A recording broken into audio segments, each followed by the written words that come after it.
interesado sa'yo. Magaling kang makisama, marunong kang bumasa ng sitwasyon ng iba. Kaya mong magparaya,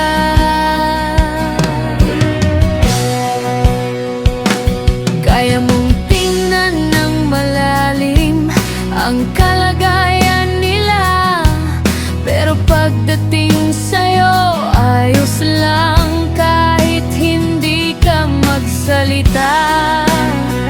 Ayos lang kahit hindi ka dumalo sa mga plinanong pagkikita.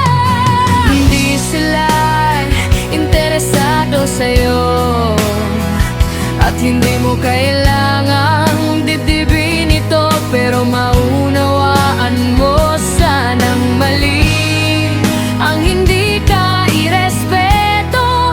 Matutuhan mo sanang umalis sa lugar na hindi ka kawalan. Bigyan mo ang sarili ng pagpapahalaga. Huwag kang makipagsiksikan sa lugar na wala kang lugar.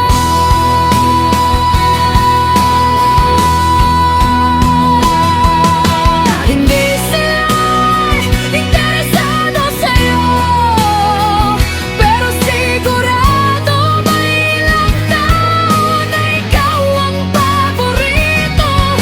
Iyong ginagalang ang sarili mong espasyo. Iyong sabik kang makasama sa anumang tagpo.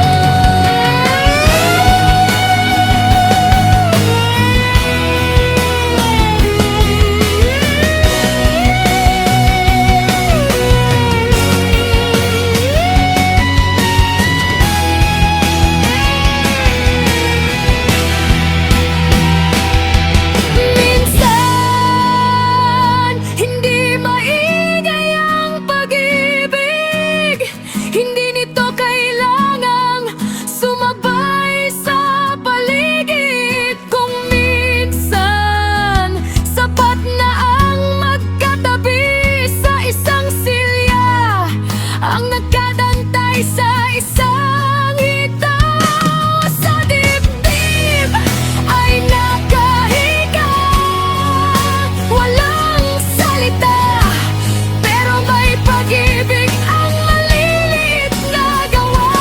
Ayos lang kung may patay na oras, basta't magkasama kayo habang ito'y lumilitas.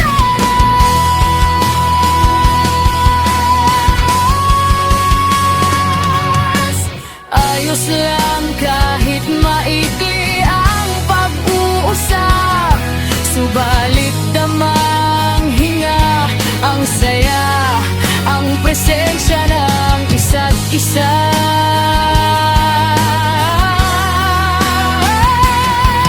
Minsan, hindi maingay ang pag-ibig, at sa tingin ko, itong pinakamasarap sa dibdib.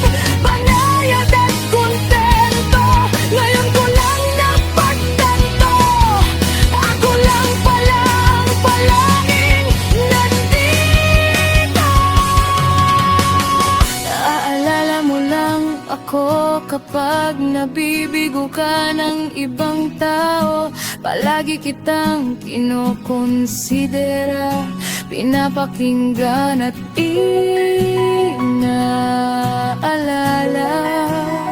Pero sa tuwing masaya ka na,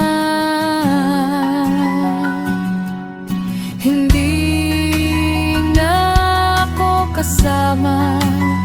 Para kong tambayan na, binabalik-balikan mo lang kapag wala